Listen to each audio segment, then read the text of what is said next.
It is a beautiful afternoon here in Tokyo. You can see there's the sky tree. It feels like spring is here. And a lot of people have been contacting me about visiting Japan in relation to the influenza outbreak that is happening or has happened. I'm going to talk about this in as much detail as possible. This is the news article on Barbie Sue, who died from contracting influenza in Japan. She was an actress in Taiwan.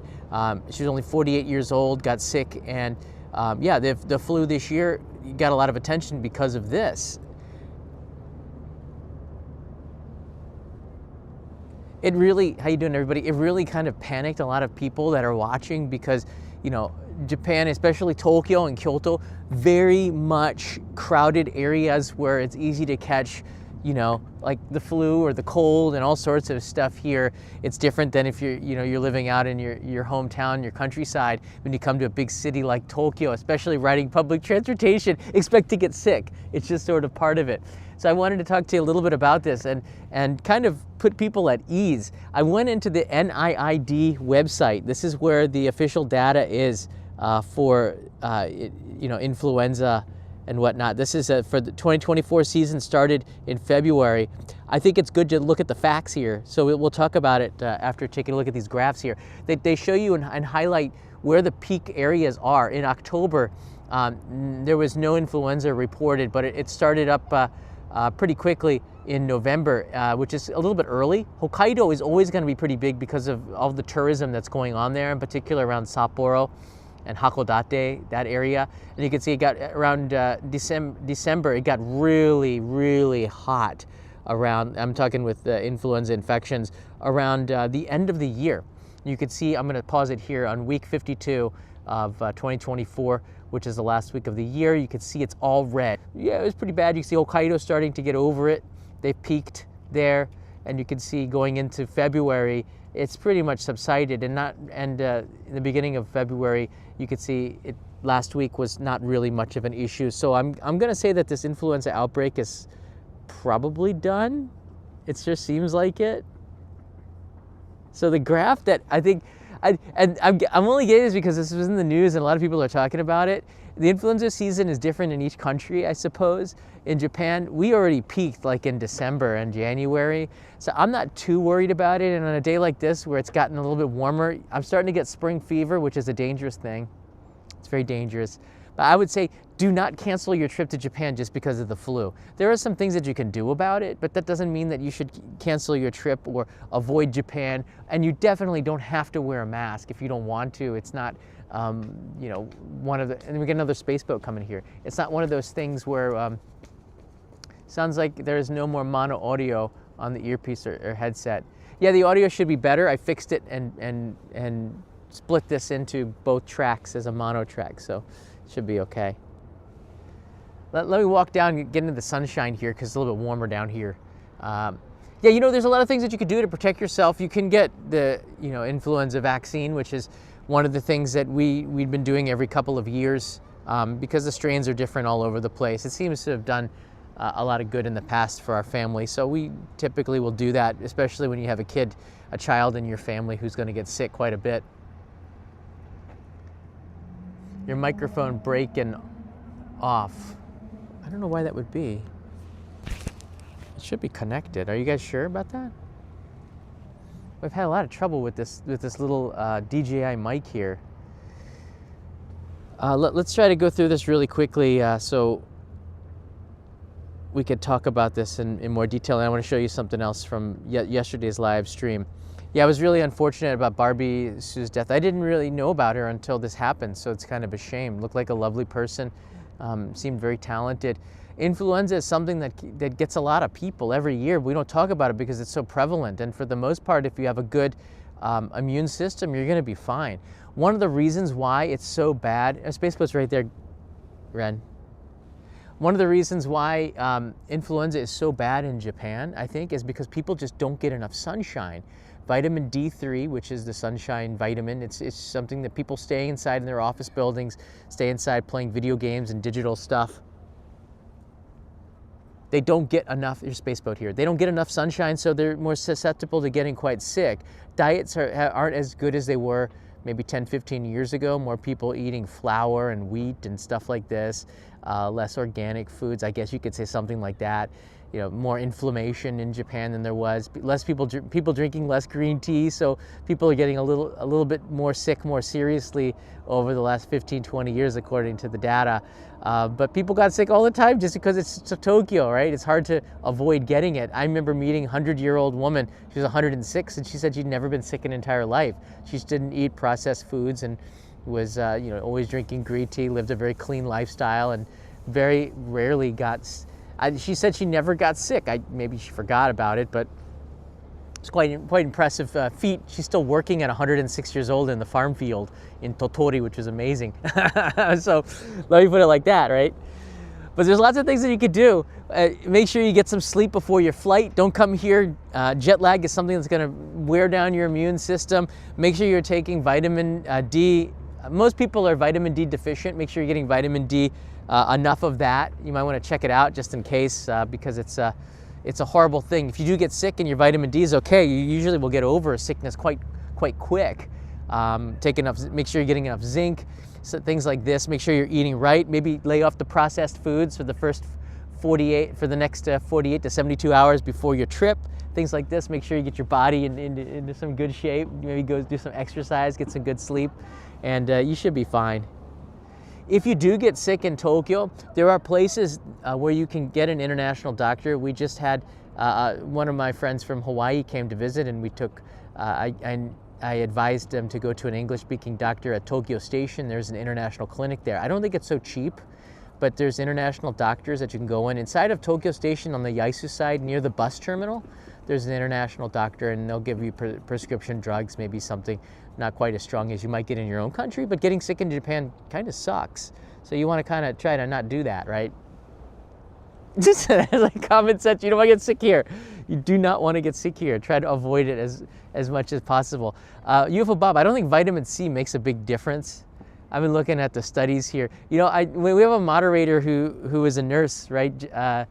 JKO Adventures, who knows more about that. But vitamin C is sort of like, you have to take it naturally. Make sure you get enough, citrus and stuff like that, I guess. But taking vitamin C pills, not quite as good as getting enough sunlight. Sunlight's more important. Interesting.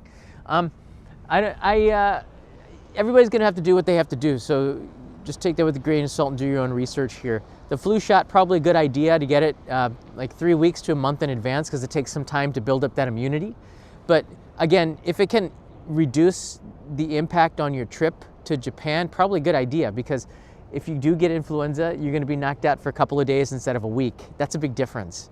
So at this stage though, looking at the data, it looks like we are done. I'm gonna scroll through this really quickly for those joining us this live stream. It looks like we're done.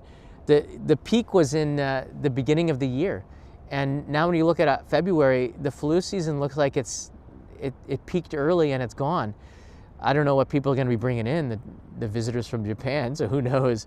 But it's good just to be vigilant. We do have an outbreak of the bird flu virus, the flu virus, and the Japan Self-Defense Force. This comes from Tokyo Weekender.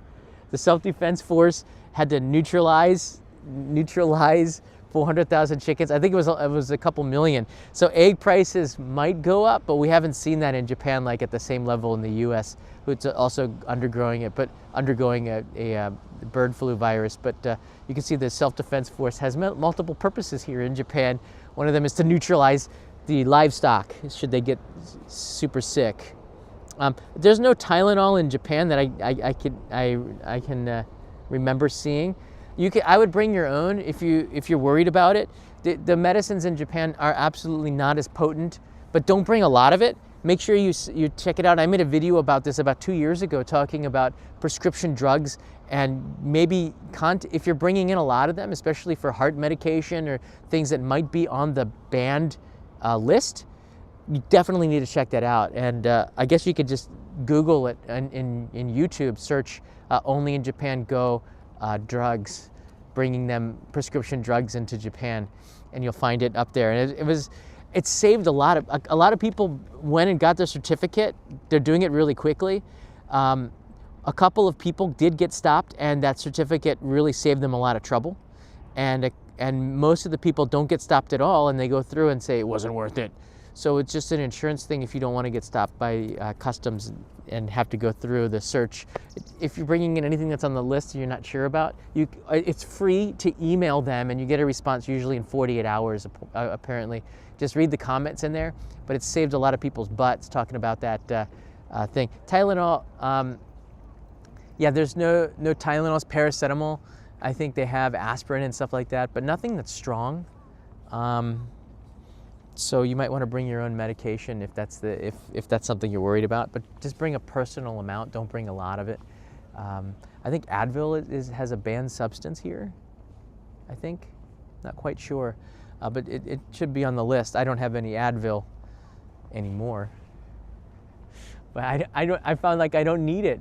I don't really get sick because I have pretty good vitamin D levels, and I try to stay in shape, get enough sunshine, and exercise, and I've been really doing a good job keeping off of processed foods and sugar, and intermittent fasting as much, well, not overdoing it, but staying in as good shape so you don't get sick. That's a good thing. I want to look back now before. So happy Valentine's Day, by the way. Kanai, my wife, it's her responsibility to get the men in the family Valentine's chocolate, so she got me and Leo the same thing so we wouldn't fight, because we're both like have a mindset of a 12-year-old, meaning that Leo's quite mature for his age of 3, but we both got the same thing so we wouldn't fight about it, although he got 12 in his and I got 9 in mine. So I don't know how this company justifies it, but apparently I got less than Leo did, so I'm not quite happy about that. But we did get to share the chocolate brownies, which were really good, microwaved slightly. So thank you to Kanai. Happy Valentine's Day to everybody still in the U.S. I think it might still be going on. We have White's Day, so March 13th, we have to reciprocate and give Kanai, our wife, and all the women in our lives something in return then. Yesterday's live stream was a really interesting one. Sorry about the audio issues, but I got a ton of comments, and I tried to respond to as many as possible. It had to do with yesterday about racism in Japan, but it was more than that. I'm going to sit down for a second. It was more than just racism in Japan. Yesterday's live stream was fascinating because I've been seeing an increase in rage bait, where people will come without talking with the business. Japanese will put out a sign to try to avoid any kind of confrontation, because people are risk averse here. If they can't do the job perfectly, it's better not to do it at all. So I got this comment from somebody, and I respond to it, and I thought this was an interesting response. And instead of saying it off the cuff here, it's good to read the comment. The comments are fascinating on this one. So I think there are a lot of places to get a haircut for English speakers, but I think it's very scary for Japanese not used to cutting foreigners here because of the reactions if they make a mistake, especially due to communication. They don't expect to make a mistake, they're professionals, but if they did, Westerners in particular, all foreigners seem to get quite upset, and Japanese are a little bit more composed. It can be quite scary. We see it on TV too, so the Japanese media, I'm sure, is propagating this. Hair is a personal thing. People don't want to look bad, so barbers and stylists want to be perfect, in particular in Japan, and this is my experience 27 years here. It's a weakness and a strength, this ideal of trying to be perfect. It's a weakness and a strength depending on how one looks at it. Don't do something because you can't be perfect at it. This is something that I've had to talk to a lot of Japanese friends about. You're never going to be perfect at it unless you start to do it. But a lot of my friends would try to go to school and perfect skills or learn something before they even started to do it. And that was a weakness, I thought.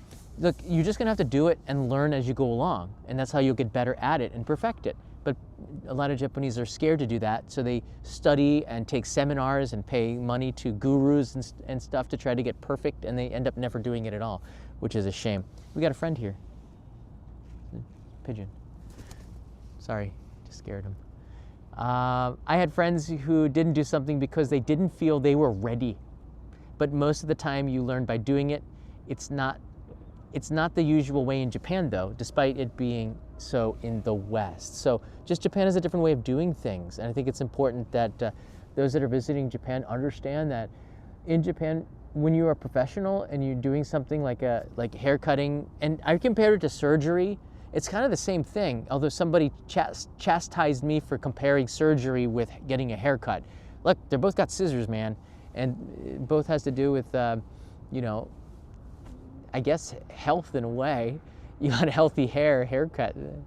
But the fact was that, like, if you can't do something perfectly in Japan, they just don't want to do it at all. They would rather avoid it because they cannot give you a product that they feel is up to standard. And one of the great things about Japan is you don't have to tip, so you're not tipping for the service, I think, which is great. That could have been a Toby spy. Maybe I should not linger too long here. Nevertheless, we're going to see more of this rage baiting, and that's the issue of yesterday's live stream.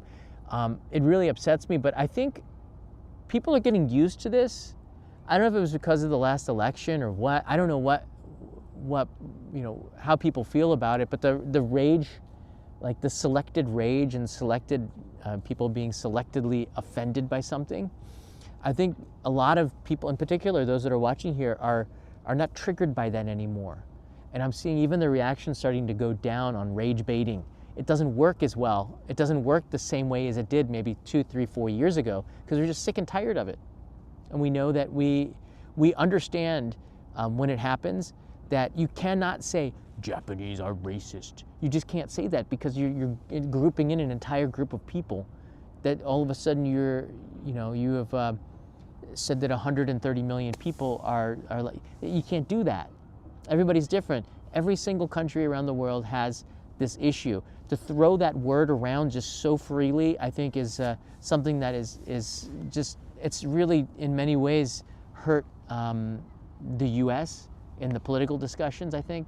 In the discussions, the talking heads, news doesn't seem like it's news. People don't research it so much, so everyone's giving their opinions nowadays, and they throw that word out like crazy. You don't throw that word out here in Japan. You don't hear the media doing stuff like that. So that was yesterday's one, the selective rage on a business that chose not to cut hair of people that they couldn't communicate with. Has nothing to do with race and everything to do with their ability not to be able to give a service 100%, which, if you live in Japan, you understand very well that if you can't do it 100%, your business is going to suffer. And the other side of it is that, you know, tourists come and go. It's not a sustainable business to cater to tourists. Your regular customers will come for years and years. And despite the population declining in Japan, you guys don't get it.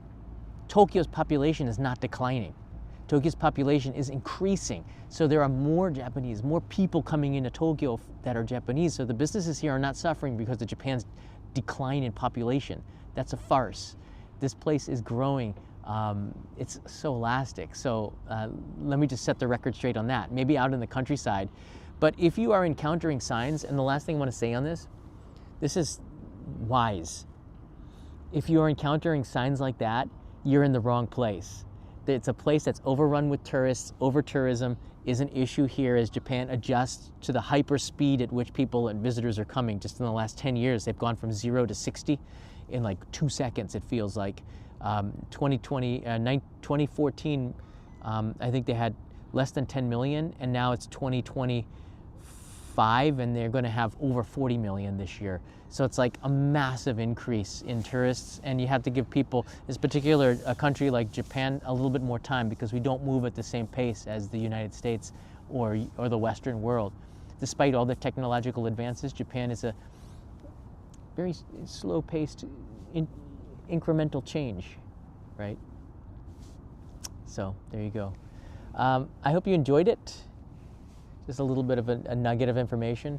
But anybody who's telling you not to come to Japan because of influenza, the season is effectively over according to NIID, which is the Japan's like CDC, who does this data. That doesn't mean you won't catch it, but if you do decide to wear a mask in Japan, that's cool. Go ahead. A lot of people are doing that. David Kimura, happy Valentine's Day. If you do decide to come and take a bath, sorry, did I say take a bath? If you do decide to come to Japan and you want to wear a mask, that's cool. If you don't want to wear a mask, that's cool too. If you are sick, it's typical. It's beautiful out here. A lot of people out here running because it's so warm. It feels like spring. If you are sick or you have symptoms of being sick in Tokyo, it is polite to wear a mask, whether or not you think it's it works or not. It's polite to wear a mask if you're sneezing and coughing all over people.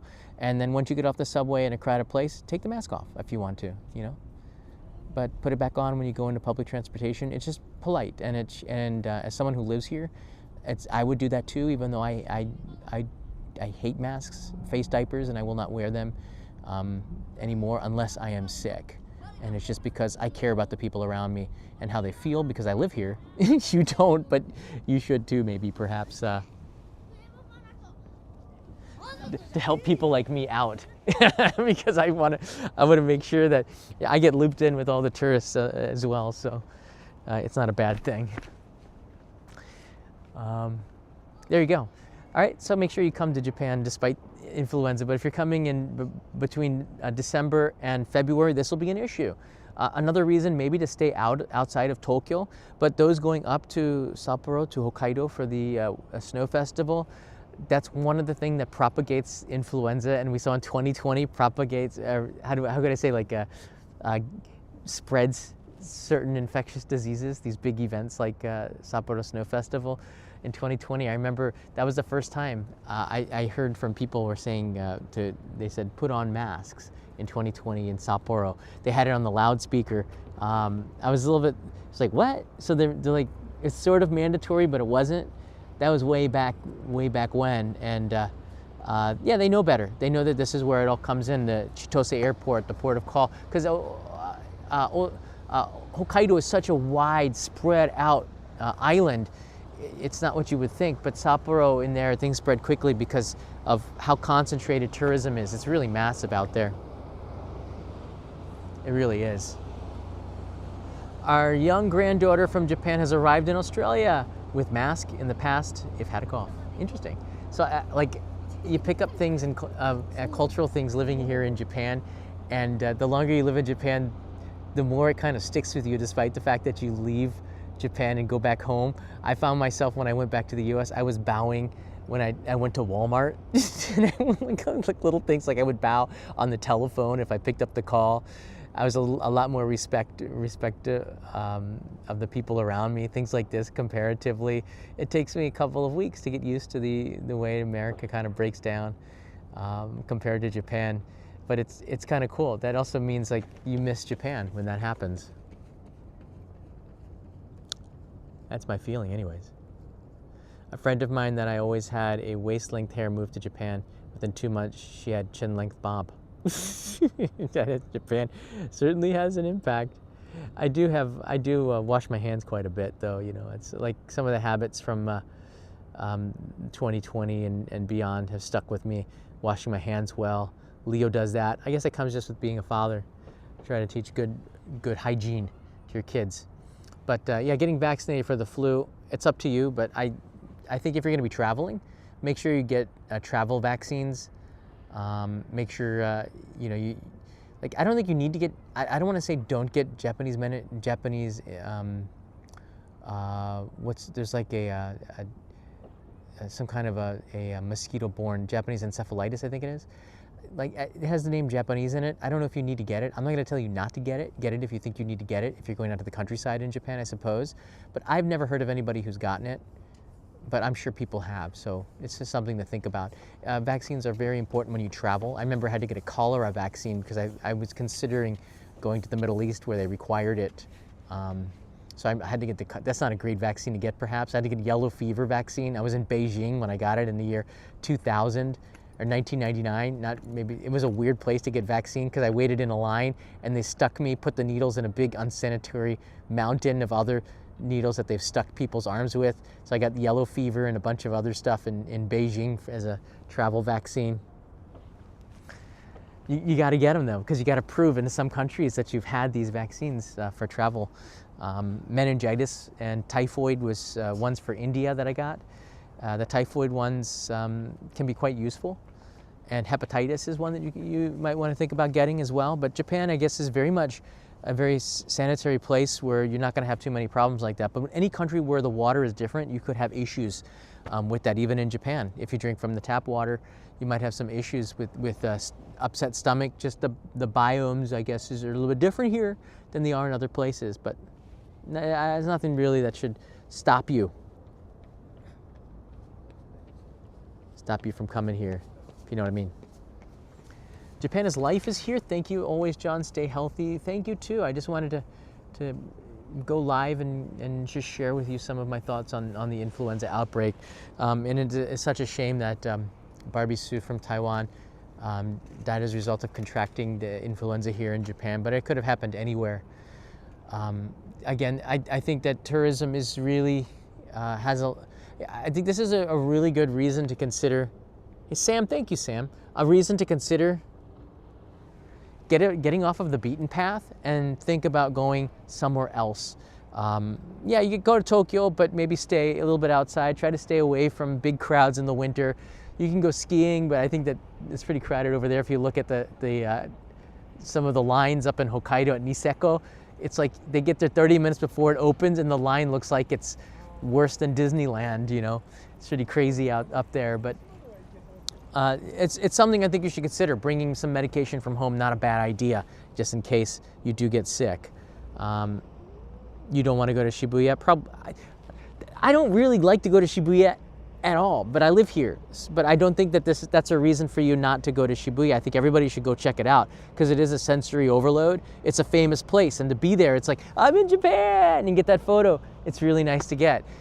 And then once you take the photo, just get out of there. I guess there's not really much. There's the restaurants and the food there. I think it's okay, but it seems it's a lot better if you go to different places. If you want local stuff, go out to Saitama, go out to Niigata on the Shinkansen, you know? So that's the way I would do it. Speaking of which, there's an episode, it might drop tonight. I did the Naked Man Festival last year, and that video is going out. I saw that my friends Tabby Eats released a video on Urasa in Niigata. Their video was sponsored by Hakkai-san, I think. I went out there on my own, and I'm at the same place as them. I wish I'd known we could have coordinated a little bit better, but Urasa is a pretty cool place in Niigata, famous for this Naked Man Festival, which is one of the big three. So I'm looking forward to that. Oh, sorry. This is this month's postcard, if you want, for supporters on Patreon. And one last thing here. I did update with my friends David and I don't have a clip here. The Only in Japan store is now active. We have some limited one items per person right now. We've made it up pretty good. So store.onlyinjapan.tv is where you can see the Only in Japan store and maybe get some of that fireworks. You can get some fireworks shell replicas on there and some of the stuff from the past Kickstarter campaigns. We put it up there. Ellis and David did a great job of packaging it up and making it look real pretty in conjunction with myself. So go check that out, and if you want it, they'll be sent from the US and get to you pretty quickly. All right, everybody, that's all I got for you. So don't worry about it. Influenza, not a big deal. Seems like we've already peaked. So it's just something that you should consider before you come here, but not anything that should make you not come here. So any creator who says don't come to Japan, for any reason, they're probably just trying to keep it all to themselves. I don't know. Definitely come to Japan, and if you do, share your information, share your photos on Discord, because we have a lot of people that do that. All right, see you, everybody. Mata ne. Satrio comes just as we're leaving. How dare you, Satrio? Thanks, Satrio. It's nice to see you, though, brother. Your postcard's on the way, by the way.